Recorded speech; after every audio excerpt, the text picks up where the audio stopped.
Hello everyone, hope आप सभी लोग स्वस्थ होंगे। आज इस वीडियो में हम बात करेंगे आरसीटी करवाने के बाद जो कभी कभी आपको दर्द हो जाता है उसके बारे में। पेशेंट्स के कई क्वेश्चंस और कई डाउट्स रहते हैं, जैसे कि उन्होंने रूट कैनाल ट्रीटमेंट करवाया एंड नेक्स्ट डे यानी कि अगले दिन ही तेज दर्द होने लगा, लेकिन 2-3 दिन के बाद ये दर्द धीरे धीरे करके कम तो हो गया, बट कभी कभी थोड़ा थोड़ा दर्द वहां पर रहता ही है। दूसरा क्वेश्चन कि रूट कैनाल ट्रीटमेंट करवाया और उसके अगले दिन से ही तेज दर्द स्टार्ट हो गया, लेकिन ये जो दर्द हो रहा है वो धीरे धीरे करके बढ़ता ही जा रहा है। तीसरा क्वेश्चन रहता है पेशेंट का कि उन्होंने रूट कैनाल ट्रीटमेंट करवाया, लेकिन उसके बाद से कोई पेन या कोई दर्द नहीं था, लेकिन जब उन्होंने उस दांत में कैप लगवाया उसके बाद से वो ना कुछ खा पा रहे हैं, क्योंकि उस दांत में कैप लगवाने के बाद से दर्द होना स्टार्ट हो गया है। नेक्स्ट क्वेश्चन रहता है कि रूट कैनाल ट्रीटमेंट करवाया, फिलिंग करवा ली, अब कैप भी करवा लिया, लेकिन अब 1-2 साल के बाद उसमें खाना फंसना स्टार्ट हो गया, या धीरे धीरे करके उसमें खाना फंसने की वजह से दर्द भी स्टार्ट होने लगा है। तब पेशेंट सोचता है कि उसने रूट कैनाल ट्रीटमेंट तो कंप्लीट करवा लिया था, तो अब जो ये प्रॉब्लम्स हो रही है या जो ये पेन हो रहा है उसका क्या रीजन है और ये पेन क्यों स्टार्ट होने लगा है। तो यदि इनमें से किसी भी समस्या का सामना अगर आप भी कर रहे हैं तो इस वीडियो को पूरा और ध्यान से देखें, ताकि आपके इससे रिलेटेड कोई भी डाउट्स हो वो क्लियर हो जाए। मैं डॉक्टर शुभी गुब्रेले पस्तो आज इस वीडियो में आपके साथ इन्हीं क्वेश्चंस पर डिस्कस करूंगी कि रूट कैनाल ट्रीटमेंट करवाने के बाद ये पेन क्यों हो जाता है, इसके क्या क्या रीजंस हो सकते हैं और इसका क्या आगे जाके ट्रीटमेंट हो सकता है। तो वीडियो को आप एंड तक जरूर देखें और साथ ही साथ चैनल को सब्सक्राइब भी कर लें और बेल आइकन को जरूर क्लिक करें, ताकि आने वाली रिलेटेड वीडियोस का नोटिफिकेशंस आपको मिलता रहे। तो चलिए अब हम स्टार्ट करते हैं। आरसीटी के बाद होने वाले पेन को हम 2 टाइप्स में देखते हैं। First immediate pain, second late pain. Immediate pain यानी कि आरसीटी करवाने के 1-2 दिन में या 1 हफ्ते के अंदर जो पेन तेज स्टार्ट हो जाता है वो। लेट पेन यानी कि आरसीटी करवाने के हो सकता है 1 हफ्ते बाद, 15 दिन बाद, 1 साल बाद जो पेन आरसीटी करवाने के बाद हो जाता है वो। रूट कैनाल ट्रीटमेंट के पेन्स में एक तीसरा टाइप का भी पेन होता है, जिसे हम बोलते हैं पेन फ्रॉम नेबरिंग टूथ, यानी कि जो आपका रूट कैनाल ट्रीटेड टूथ है, यानी कि जिसमें आपने रूट कैनाल ट्रीटमेंट करवाया है, हो सकता है उसके बगल वाले दांत यानी कि जो उसके साइड में जो दांत है उसकी वजह से वहां पर पेन पहुंच रहा हो। बट पहले हम ये समझते हैं कि जो ये इमीडिएट पेन और लेट पेन है वो क्या होते हैं। इमीडिएट पेन का सबसे पहला रीजन होता है procedural pain. Root canal treatment करने में सबसे पहले दांत की सलान को हटाया जाता है और कैनाल को क्लीन करके उसकी फाइलिंग की जाती है। तो हो सकता है कभी कभी फाइलिंग के दौरान फाइल नीचे तक यानी कि हड्डी तक पहुंच सकती है और हड्डी को टच कर सकती है, जिसकी वजह से कभी कभी हड्डी पर चोट पहुंच जाती है और उसी वजह से वहां पर पेन यानी कि इमीडिएट पेन स्टार्ट हो जाता है। सेकेंडली, आरसीटी में कुछ केमिकल्स और कुछ मटेरियल्स का इस्तेमाल किया जाता है जो प्रोसीजर के दौरान कभी कभी हड्डी से टच हो जाते हैं, जिसकी वजह से हो सकता है हड्डी में सूजन हो जाए और वहां पर इमीडिएट पेन स्टार्ट हो जाए। तो इन्हीं रीजंस की वजह से आरसीटी करवाने के इमीडिएट बाद पेन स्टार्ट हो जाता है, जो कि 7 से 8 दिन ज्यादा से ज्यादा रहता है, लेकिन धीरे धीरे करके ये पेन वहां पे खत्म हो जाएगा। सेकेंड रीजन रहता है pain due to infection. RCT करते समय हो सकता है कभी कभी वहां पर थोड़ा बहुत भी अगर इन्फेक्शन रह जाए तो आगे चलकर इसी इन्फेक्शन की वजह से वहां पर पेन हो जाता है। तो अब कैसे पहचाने कि ये जो पेन आपको है वो प्रोसीजरल पेन है या पेन इन्फेक्शन के कारण है। अगर पेन इन्फेक्शन के कारण है तो उसके लिए आपको दोबारा ट्रीटमेंट करवाना पड़ेगा, या फिर ये प्रोसीजरल पेन है जो कि मेडिसिन से ही चला जाएगा। तो इसको हम कुछ पॉइंट से समझते हैं। अगर ये प्रोसीजरल पेन है तो ये तभी होगा जब आप उस दांत को जोर से टच करें, या उस जगह आपका खाना फंसे, या उस दांत से आप जोर से चबा लें। बट ये जो पेन है वो धीरे धीरे करके 7-8 दिन के अंदर कम हो जाएगा और धीरे धीरे खत्म हो जाएगा। और अगर ये पेन इन्फेक्शन के कारण है तो चाहे आप उस दांत को टच करें या ना करें, उस तरफ से खाना खाएं या जोर से खाएं या ना खाएं, या आप नॉर्मली भी बैठे रहें, तब भी उस दांत में कंटिन्यूअस पेन बना रहेगा और ये पेन कम ना होके धीरे धीरे बढ़ता ही रहेगा। जैसे कि जो हमारा प्रोसीजरल पेन है वो 7-8 दिन के बाद धीरे धीरे करके खत्म हो जाता है, बट ये पेन 7-8 दिन के बाद भी बढ़ता ही रहेगा और काफी तेज कंटिन्यूअसली आपको पेन बना रहेगा। तो इससे आप समझ सकते हैं कि आपको जो ये पेन है वो प्रोसीजरल पेन है या इन्फेक्शन के कारण पेन है। यदि ये प्रोसीजरल पेन है तो इसमें कुछ और ट्रीटमेंट या कुछ और करने की कोई जरूरत नहीं रहती है। ये धीरे धीरे करके कम होता जाएगा। आपके डॉक्टर्स आपको कुछ मेडिसिन प्रिस्क्राइब करेंगे जिससे ये धीरे धीरे कम होके खत्म हो जाएगा।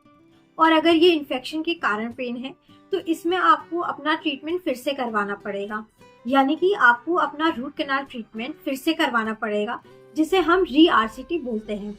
अगर री-आरसीटी पॉसिबल नहीं है उस दांत में तो हो सकता है उस दांत को आपको बाद में निकलवाना पड़े। ये था हमारा इमीडिएट पेन के बारे में, जो कि 2 टाइप का था, प्रोसीजरल एंड इन्फेक्शन के कारण। अब हम बात करते हैं हमारे लेट पेन की वजह से, यानी कि जो 7-8 दिन के बाद, यानी कि आपने जो प्रोसीजर करवाया, हो सकता है उसके 1 हफ्ते या 15 दिन या 1 साल बाद भी जो पेन हो सकता है, उसके बारे में। रूट कैनाल ट्रीटमेंट जो आपने करवाया है वो भी कितना सक्सेसफुल रहा है, ये डिपेंड करता है कि आपका रूट कैनाल ट्रीटमेंट कैसे हुआ है।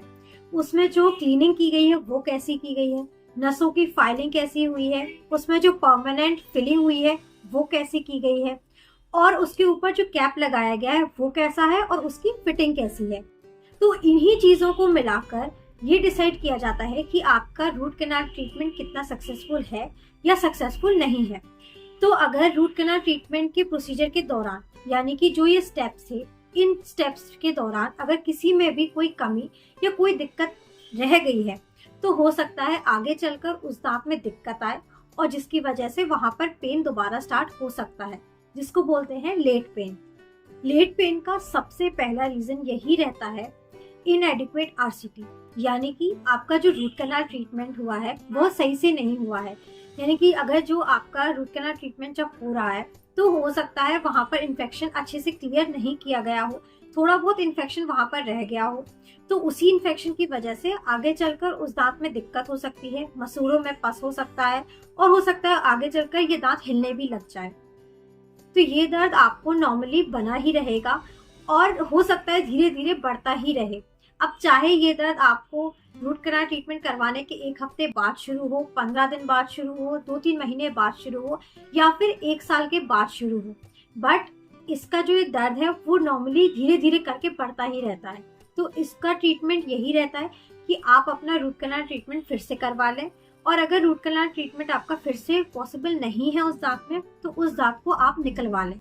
लेट पेन का अब दूसरा रीजन होता है इनएडिक्वेट फिलिंग, यानी कि रूट कैनाल ट्रीटमेंट करवाने के बाद जो आपने उसमें परमानेंट फिलिंग करवाई है वो अच्छे से ना की गई हो,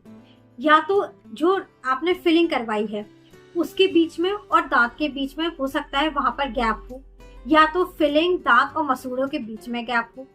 तो आगे चल के इस गैप में धीरे धीरे करके खाना फंसना स्टार्ट हो जाता है और खाने फंसने की वजह से वहां पर सड़ान वापस आ जाएगी, जिससे वहां पर इन्फेक्शन होगा और इन्फेक्शन के कारण वहां पर पेन फिर से स्टार्ट हो जाएगा। और जो ये फिलिंग की वजह से जो आपको दर्द हो रहा है वो हल्का हल्का आपको हमेशा बना ही रहेगा। तो इसका ट्रीटमेंट यही रहता है कि आप उस फिलिंग को निकलवा कर वहां पर दोबारा से अच्छी तरह से फिलिंग करवा लें, ताकि आगे चलकर आपको उस दांत में कोई दिक्कत या दर्द ना हो। लेट पेन का तीसरा रीजन होता है इनएडिक्वेट कैप मार्जिन्स, यानी कि जो आपका कैप लगाया गया है वो अच्छे से बना ना हो, या तो उसको अच्छे से लगाया ना गया हो, यानी कि उसकी फिटिंग अच्छे से नहीं आई हो। तो यदि आपका कैप अच्छे से फिट नहीं है तो वहां पर कैप और दांत के बीच में गैप रह जाता है, जिस गैप में वहां पर आगे चल के खाना फंसता रहेगा और खाना फंसने की वजह से सड़ान वापस आ जाएगी और मसूड़ों में हो सकता है इन्फेक्शन हो जाए, तो उसकी वजह से वहां पर दांत में दोबारा से दर्द स्टार्ट हो जाता है। इसलिए जरूरी है कि रूट कैनाल ट्रीटमेंट के प्रोसीजर के बाद आपका कैप लगवाने के लिए उसका सही तरीके से नाप लिया गया हो और कैप जो है वो अच्छी तरीके से बना हो और उसकी फिटिंग सही हो, ताकि आगे चलकर कैप की वजह से उस दांत में कोई दिक्कत ना आए।